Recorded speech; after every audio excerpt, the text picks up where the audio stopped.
Justin Frye is wasting no time adding elite offensive linemen to Ohio State's 2024 recruiting class, and that was clear as twins Deontae and Devontae Armstrong recently made verbal commitments to play football at The Ohio State University. You are Locked On Buckeyes, your daily podcast on the Ohio State Buckeyes. Part of the Locked On Podcast Network, your team every day.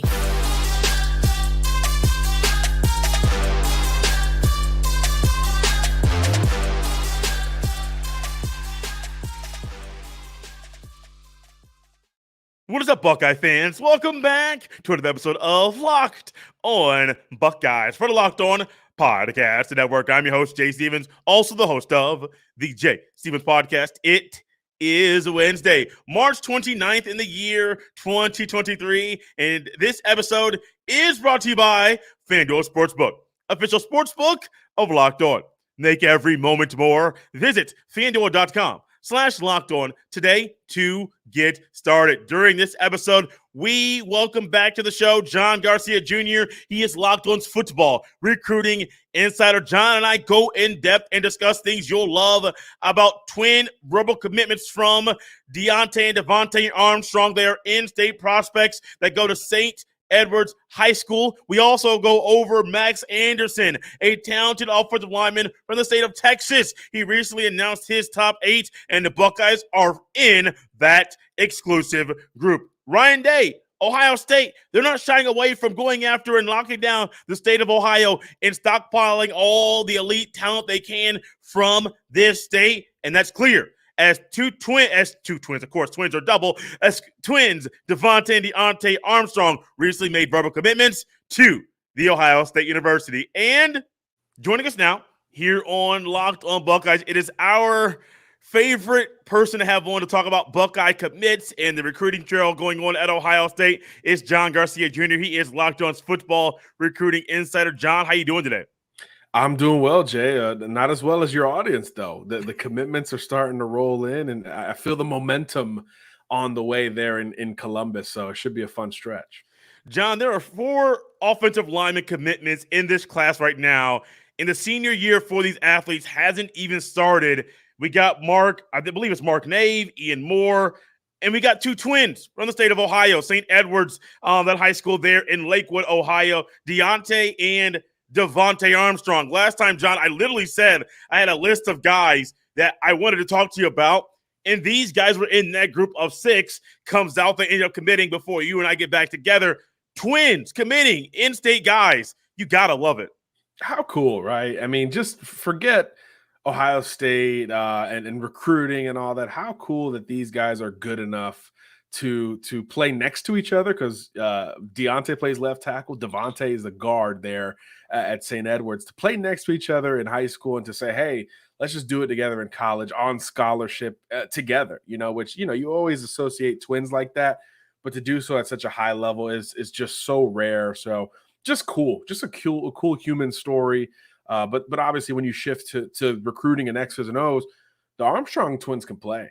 They're very fun to watch on tape. They're massive, 6'5", 6'6". I think one lists himself at 6'7", both under 300 pounds. So there's some good weight to be put onto these two, which won't be an issue at Ohio State. I see length, I see physicality and versatility. I think both of these guys, Jay, could be sort of Swiss Army knives on a future Ohio State offensive line, to where if you need them to be tackles, they can be tackles. But if you need one or both to move around, maybe, I think they've got some of that in their game as well, because they play on a low plane. They're very good laterally, and they're not easy to defeat there at the point of contact thereafter. So I really like this get. And my goodness, what a high school offensive line with those two on the same side. I couldn't imagine. And look, it's led to success, back-to-back state champions there in the great state of Ohio. So yeah, heck of a run for the Armstrong twins, and to make that commitment together, obviously fitting given their lives. Great way to start it off, talking about just the human side of things. You can talk about the football and how these two guys playing on the same side of the offensive line, how that could be implemented at Ohio State. But simply that human factor, twins. Now, I have a brother, and I talk about him quite a bit here on the show, John.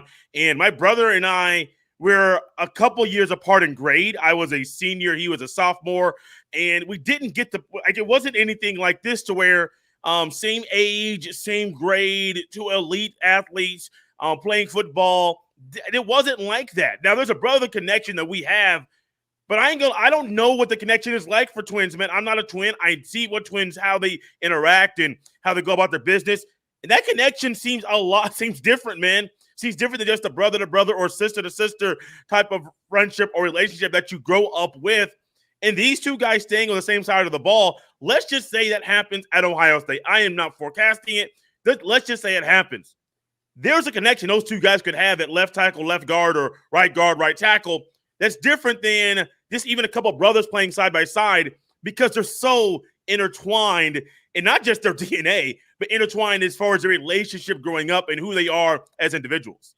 That's a great point. I mean, the most under talked about topic amongst offensive linemen, just in general, around the sport is the communication. The communication necessary to play and succeed along the offensive line is really, really pivotal. You're setting protections, you're trading guys off, the defense is moving around. You really got to be in sync with the guy next to you. And when it's the person who's got the same DNA, height, weight, length, all of those things, not only can you communicate very quickly and efficiently, but you kind of know the strengths and weaknesses too. You know, they are a little bit different. I don't want to put them 100% in the same box. I know they probably dealt with that their whole lives, even though this is such a positive moment, but they're a little bit different. So I think Deontae and Devontae could kind of play off of each other and know, hey, maybe Deontae's stronger in space and Devontae's better in the phone booth. So, hey, this guy's a little bit tougher on the interior, a little bit more physical. Let's trade him off to you, and I'll take the smaller, faster guy, or whatever it is.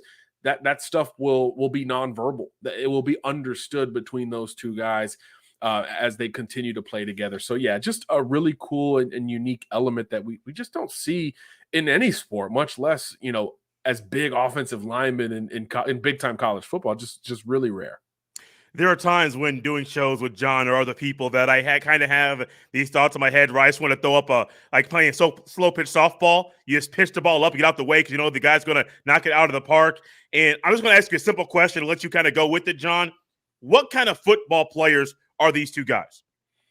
Yeah, these are cornerstones. I think these Armstrong twins are guys who will really enhance your offensive line in more ways than one, that they don't have to be locked into any one position. As you said, you could imagine and envision them on the left side together or on the right side together. I think there's a scenario where they each could occupy a tackle spot, and that's something that individually would be a big deal, but you bring in two and it really just changes the flexibility and comfort of your offensive line. So I think those are huge positives and strengths from the Armstrong twins. Again, Deontae is more of a tackle. He's the left tackle. He's the blindside protector there at St. Edwards. And Devontae is a little bit more on the interior, a guy who moves incredibly well, can get to the second level just as well as anybody. So I think playing off of each other has really helped their game and their recruitment. I want to make that point too. This wasn't hey, these guys had group of 5 offers and Ohio State jumped in and gave them the green light. No. This was like, Ohio State was the winner over Georgia and Michigan and Penn State and all these big-time programs that wanted this tandem. And it also says a lot about Ohio State being willing to take this on. We see programs sort of politic and struggle with recruiting brothers simultaneously because there are only so many spots, right? It's hard enough to give one spot to one player. Now you're basically having to give two because, these guys wanted to play together from the jump. They made that very clear to each school that was recruiting them. They had the same exact, I think, 21 scholarship offers each. Oh, man. This was a true package deal. So to be willing and open to that, especially at a premium position like offensive line, I think says a lot about Ohio State's conviction in both of their games, which is, again, it's not always the same when you talk about brothers. There's usually one who's considerably better than the other, no disrespect in this business, but I don't think you get a lot of that here. I think there's a lot of similarities between these two. Even with twins, we see a variance in their games. I don't see it as much with the Armstrong brothers, and I think that's a good thing because it helps you play a little bit more, flexibility wise along the offensive front, which is a big deal for every school when you get into the winter months, right? That attrition hits your O-line or every position, and you got to figure things out. These guys help you patch things together, but I do think they could also complement one another if they do somehow wind up next to each other at the next level, which would, again, from a human standpoint, be about as cool as it gets.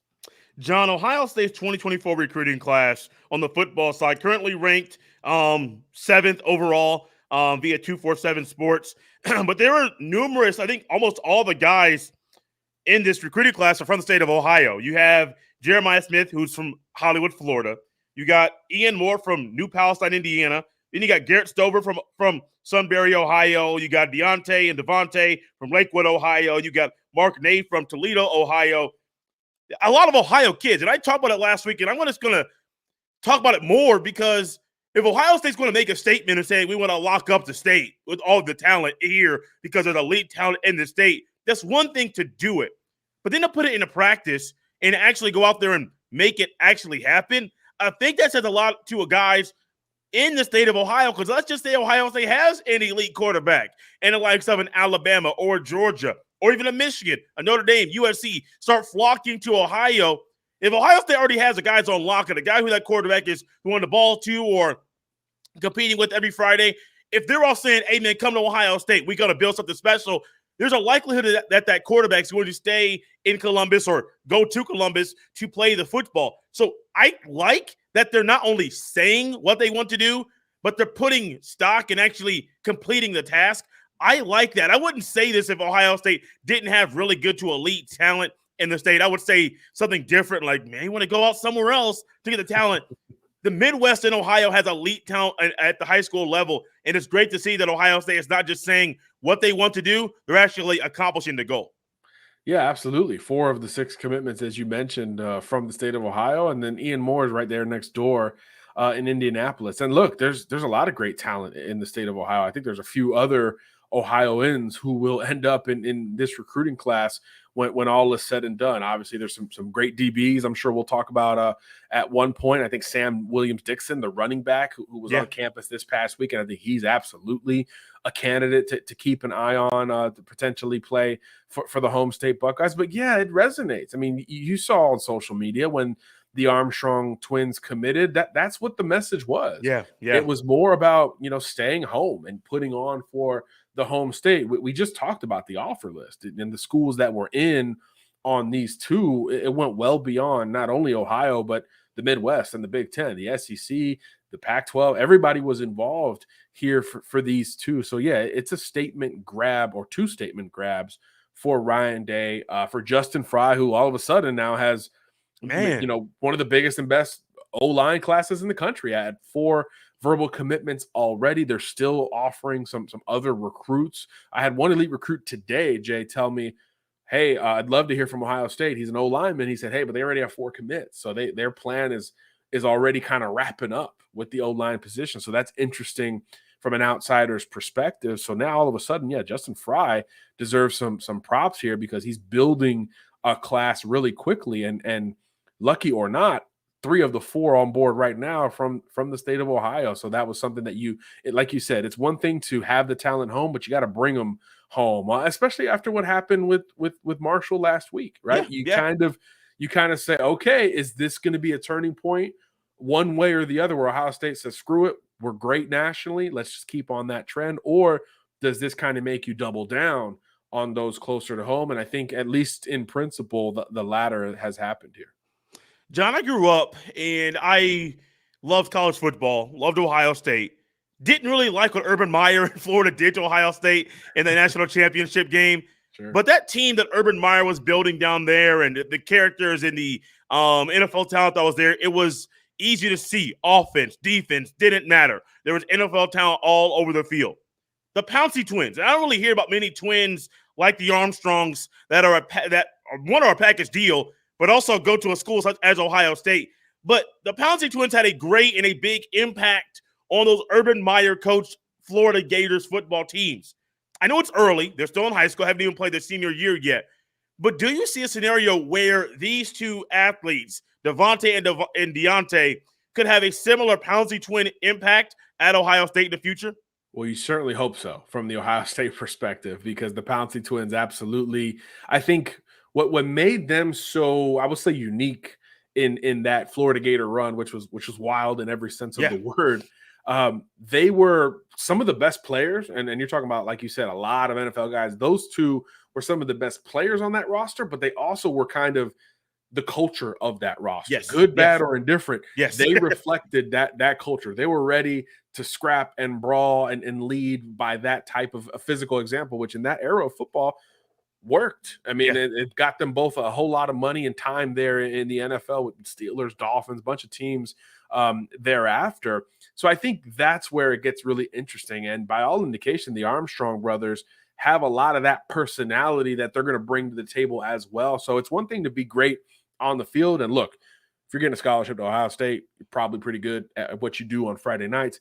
But that's the part that I think remains to be seen is after that, personality-wise, how much are these two going to be really the faces of this Ohio State recruiting class? Guys will be ranked higher that will commit and sign with the Buckeyes. I think that's expected just because Ohio State recruits so darn well. But I think when you, especially locally, look at this class, those are the names that are going to pop up first. So how they kind of carry that extra layer of you can call it pressure or privilege, however they carry that extra layer, I think will be fascinating. But by all indication, talking to them a little bit, seeing them on social media, et cetera, especially since their verbal commitment, there's a sense that they're leaning way into that potential narrative. And I think that's a great thing. You always want some nuance in each recruiting class. And I think right now it's got to start, conversation around this class has got to start with the Armstrong twins. 2 verbal commitments from in-state guys. It's great. But John always says it, and I say it as well, Ohio State recruits nationally. And it wouldn't be a national recruitment without going to the state of Texas to go out and get a massive human being in Max Anderson. Now, Max Anderson recently announced his top 8 that he's kind of winding down his recruitment, trying to focusing on these 8 schools. The Buckeyes are in that group. He is an offensive tackle, sitting at 6'5", 300 pounds, out of Frisco, Texas. The Buckeyes are in this group, which is elite. Before I go to the other schools that are in this, his brother, Max Anderson's brother, I believe Johnny still plays at Oklahoma. And so there's a tie there to a school that's really close to Texas for Max Anderson there, though. But the Buckeyes being in this top 8 is great. Being able to go out down to Texas and get an offensive lineman to add a 5th offensive lineman to this recruiting class, that's good as well.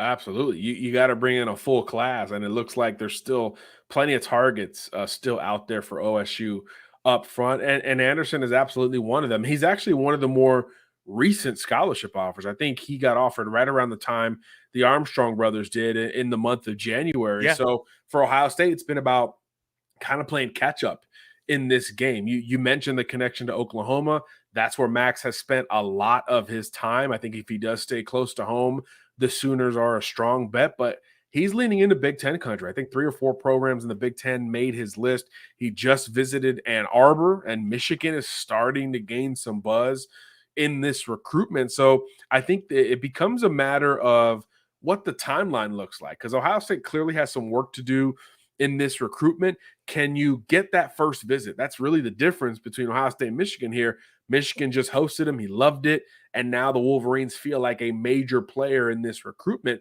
Can Ohio State do the same? Can you grab a visit from Anderson, whether it's unofficial this time of year or official in the summer months, and become a true player in this recruitment? Those are the next steps for Ohio State, because he's starting to frequent some other programs. So that's a sign of a recruitment taking the next couple steps. But I think official visit-wise, I think Michigan's the only school that he is committed to taking a trip to. So there's 4 other slots there.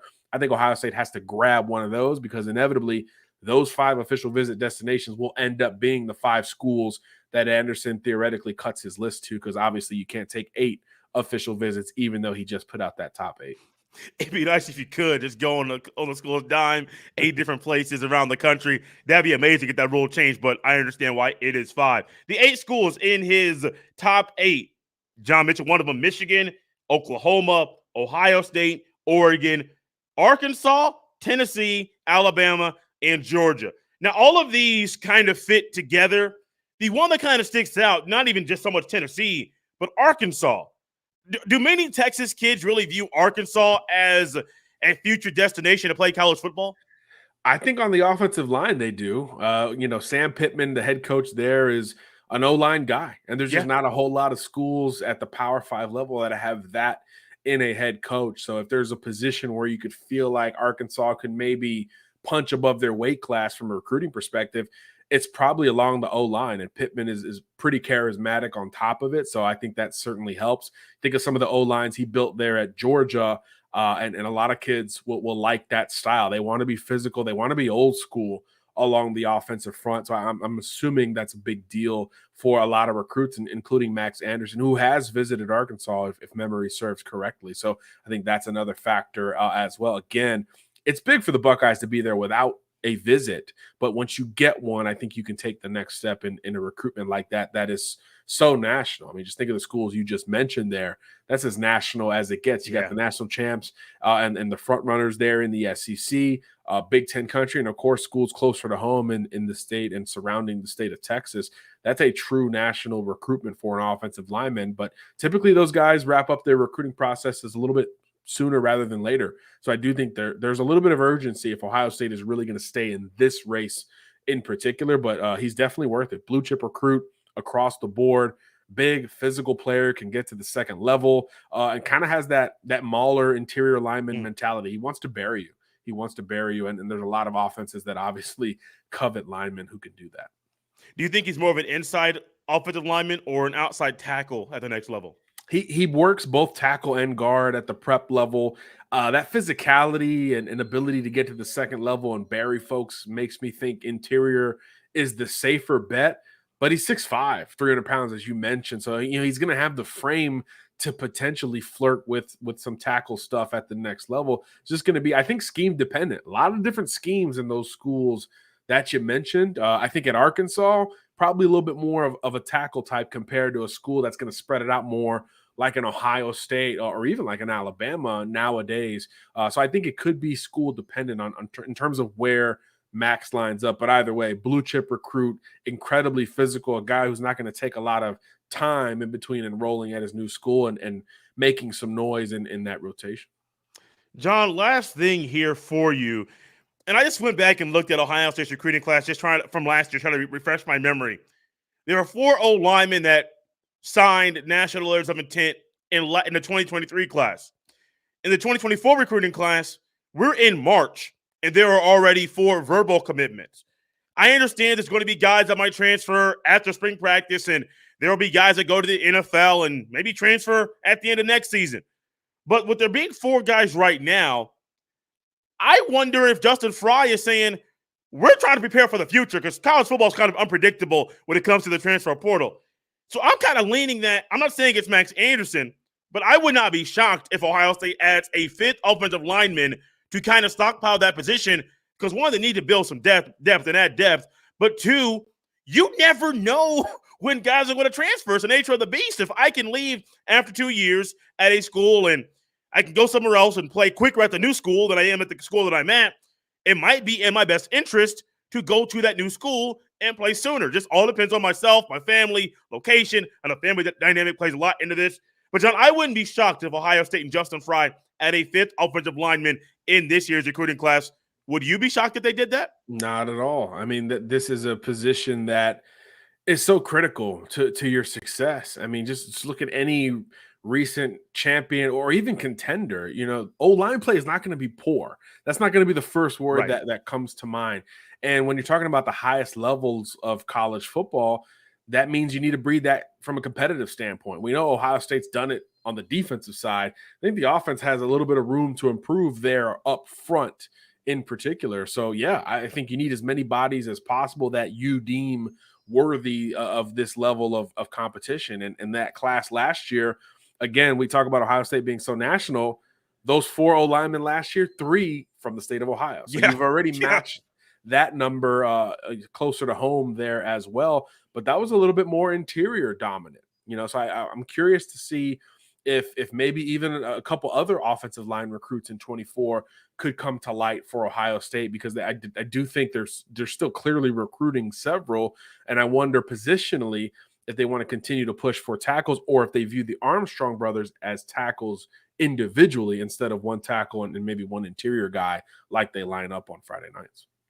John, it's always fun having you on the show. Love getting your insight. And that list I had about guys that we might talk about, I wouldn't be shocked if there's another guy on my list that commits between now and the next time you and I get together behind the mic to discuss Ohio State recruiting. Love having you on, John. If you could let everyone know where they can follow you on Twitter so they can stay up to date with everything going on recruiting-wise with you on the Bird app. Yeah, I wouldn't bet against Ohio State adding a couple more bodies here sooner rather than later. I would love to come back on and talk about it with you. But in between, we'll be talking about it on Twitter, of course. John Garcia _JR is where you can find me. We talk ball at every level, and this is the perfect time of year to do it. The draft's coming up. Recruiting's heating up really across the board. So it's a great time. Come talk ball with us. And guys, you can follow me on Twitter at jstevens07. Send all of your emails to jstevens317@gmail.com. Love having John on. Love that the Armstrong twins committed to Ohio State. And I'm looking forward to figuring out and finding out who the next athlete is or athletes are that commit and make verbal commitments to Ohio State. Not just 2024 commits, but also guys that are 2025 or even 2026 in that class as well. John, love having you on. I really appreciate it, man. Thanks for having me, Jay. Talk soon.